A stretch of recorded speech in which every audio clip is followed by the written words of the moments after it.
तीन बहनों की लालची भाभी। करिश्मा, रेशमा और मनीषा तीन बहनें हैं। उनका एक भाई भी है, मयंक। मयंक अपनी बहनों को बहुत प्यार करता है, लेकिन मयंक की पत्नी सविता इस मामले में मयंक से बिल्कुल ही अलग है। वो अपनी ननदों का जितना बुरा कर सकती है उतना बुरा करती ही रहती है और अपनी ननदों पर हुक्म भी चलाती है। करिश्मा, करिश्मा, तुमने अभी तक नाश्ता नहीं बनाया? तुम्हारे भैया को ऑफिस जाने में देर हो रही है। हाँ भाभी, बस अभी बनाती हूँ। करिश्मा, तुम ये ढीलापन छोड़ दो। कल को पराये घर जाना है। वहाँ अगर तुम इस तरह से काम करोगी तो लोग क्या कहेंगे कि माँ ने और भाभी ने कुछ सिखाया नहीं। और तुम्हारी दोनों बहनें कहाँ है? रेशमा मार्केट गई है और मनीषा सो रही है। क्या? सुबह के 8 बज रहे हैं और ये महारानी अभी भी सो रही है? ये कहते हुए सविता अपनी सास दुर्गा देवी के पास जाती है।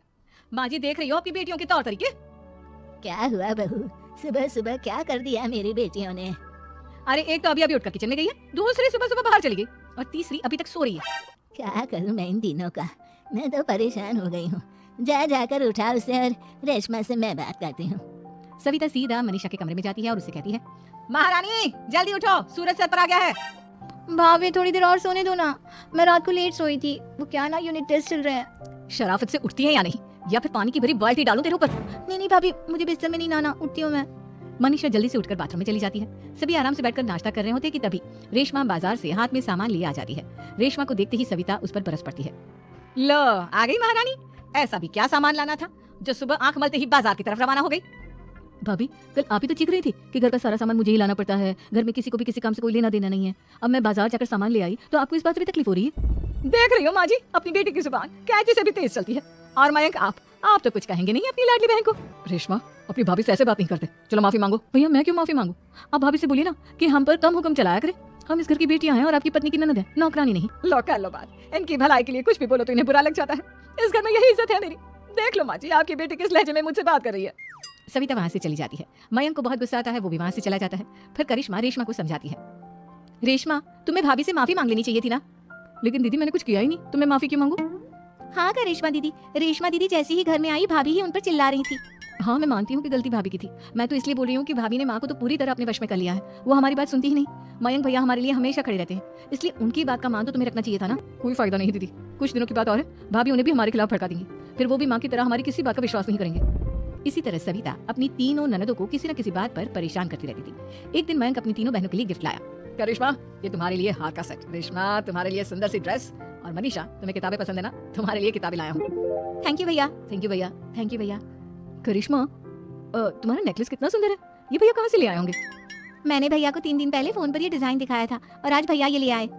सविता तो अपनी ननदों के गिफ्ट्स देखकर जल गई और करिश्मा का नेकलेस तो उसे भी बहुत पसंद आया था। अपनी बहनों के लिए कितना अच्छा नेकलेस लेकर आए हैं, मुझे कभी कोई गिफ्ट नहीं दिया। मैं आज ही ये हार चुरा लूंगी। रात में सविता करिश्मा का हार चुरा लेती है और इसी तरह उसे अपनी ननदों की जो भी चीज अच्छी लगती वो उसे मांगती नहीं, बल्कि रात के अंधेरे में चुरा लेती। इसी तरह दिन बीतते गए और सविता ने मयंक के दिल में भी उसकी बहनों के लिए नफरत पैदा कर दी। एक दिन मयंक ने करिश्मा और रेशमा के लिए रिश्ता देखा और ये बात उसे घर में सबको बताई। माँ, करिश्मा और रेशमा के लिए बहुत अच्छा रिश्ता आया है, वो लोग कल इन्हें देखने आ रहे हैं। आप और सविता मिलकर सारी तैयारी कर लेना। ये सुनकर करिश्मा और रेशमा खुश हो जाती हैं, लेकिन सविता सोचती है, अगर इन दोनों बहनों की शादी हो गई तो घर और बाहर का काम कौन करेगा? मनीषा तो एक नंबर की कामचोर है, उससे तो किसी बात की उम्मीद लगाना ही बेकार है। मुझे इस शादी को रोकना होगा। अगले दिन सभी लड़के वालों के स्वागत की तैयारी करने में लगे होते हैं। तभी मयंक अपनी बहनों से आकर कहता है, तैयार हो गई तुम दोनों?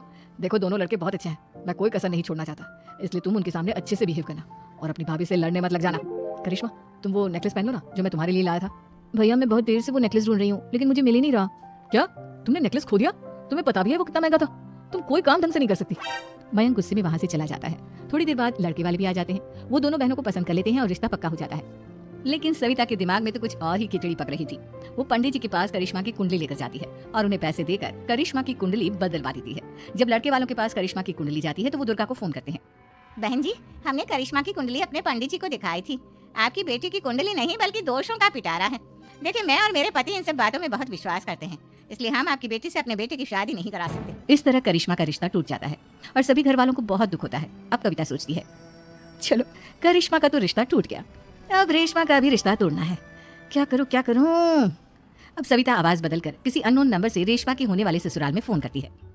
हेलो, मैं कौन हूँ कौन नहीं ये आपके लिए जानना जरूरी नहीं, बस इतना सुन लो कि रेशमा का 2 साल से किसी के साथ अफेयर चल रहा है। बस रेशमा का रिश्ता तोड़वाने के लिए सविता का इतना कहना काफी था। अब रेशमा का भी रिश्ता टूट गया। मयंक और दुर्गा देवी ने रेशमा को खूब खरी खोटी सुनाई और उससे बार बार उस लड़के के बारे में पूछने लगी। आप दोनों मुझे क्यों परेशान कर रहे हो? अरे कोई लड़का होगा मेरी लाइफ में तो मैं बताऊंगी ना। जब कोई है ही नहीं तो कहाँ से लाऊं मैं कोई लड़का? तो तेरे होने वाले ससुराल वालों को फोन किसने किया था? माँ मैं नहीं जानती किसने फोन किया था, मैं सच कह रही हूँ। मैं तो पहले ही कह रही थी इसकी लगाम खींच कर रखो, लेकिन मेरी सुनता ही कौन है। आप चुप रहिए भाभी, ये सब आपका ही किया धरा है। अब तीनों बहनों को विश्वास हो जाता है कि ये सब उनकी भाभी ही कर रही है। तीनों बहनें अपनी भाभी को सबक सिखाने के लिए एक वकील कर लेती है और घर में हिस्सा मांगना। देखो भैया, माँ बाप की जायदाद में जितना बेटों का हक होता है उतना ही बेटियों का, इसलिए इस घर के 4 हिस्से होंगे और हमें अपना हिस्सा चाहिए। मैंने तुम्हारे लिए क्या क्या नहीं किया और तुम इस घर में हिस्सा मांग रही हो?